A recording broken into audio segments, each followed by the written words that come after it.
Cuckoo! My name is Olga, and these are Governance Talks of YMCA Europe, run by the Movement Strengthening Initiative. So we are answering your questions on the governance in civil society organizations, so to help you to build more sustainable, more resilient, efficient, and impactful work in your organizations. Thank you for sending your questions, and today we are answering the one which you write, and it sounds like, what are the key principles of good governance that every YMCA board should follow? Thank you for it.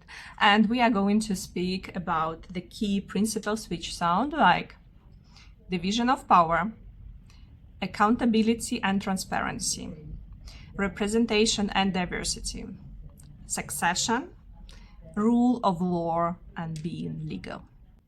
I'm going to provide a very short description on each element. Let's start with the division of power. So the division of power is actually the system of check and balances in your organization.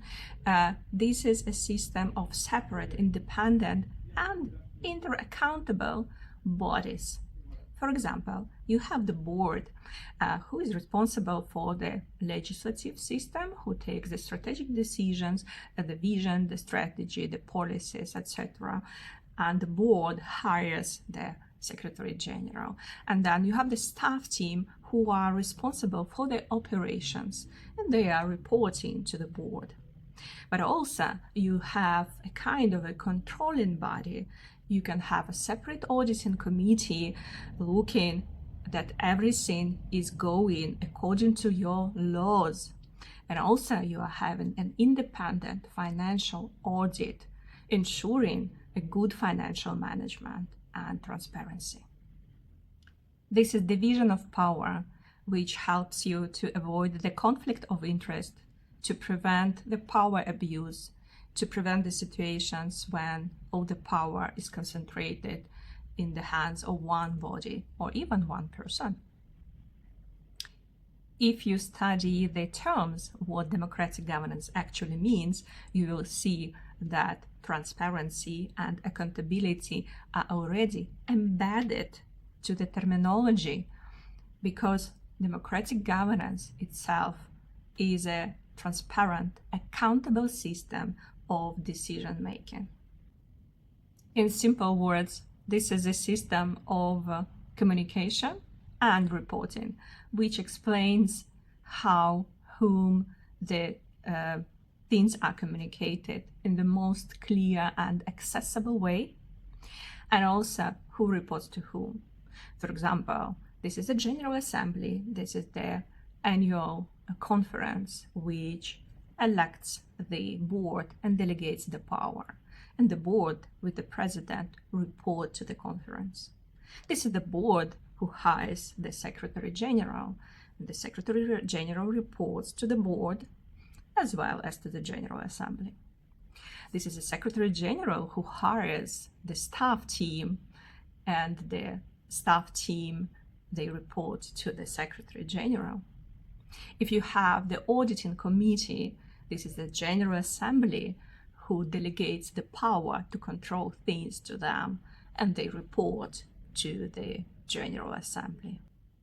And this is the General Assembly which approves the report of the financial independent auditors.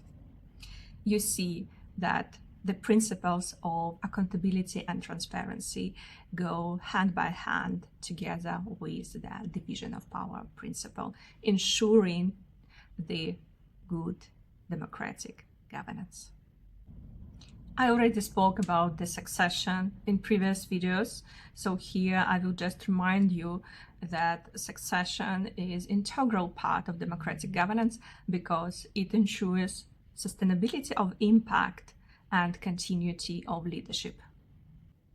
Now let's speak about representation and diversity. The communities we are working with are really diverse. Diverse in terms of the cultures, ethnics, religions and vulnerabilities, social background, and so on and so forth. The question that we need to put to ourselves: do our governing bodies actually illustrate this diversity? Do we have representatives of different target groups we are working with, different groups with whom we are working in communities? How representational are we in our work? Who takes the decisions? How do we take the decisions? Based on what? The last but not the least, rule of law and legality. Everything should be according to the laws, and you need to have all the documents, bylaws, policies, procedures, and it's not enough. You need to follow them. It's absolutely okay to review the documents from time to time, to make them efficient, to make them working for you, serving for you. But it's absolutely not appropriate to solve each issue case by case. You need to have consistency, logic in what you are doing, how you are making the decisions. So in this video, we spoke about 5 key principles of democratic governance and what they mean. Thank you for your attention. Put the like, subscribe, and ask your questions about governance. We will continue answering them. Bye-bye.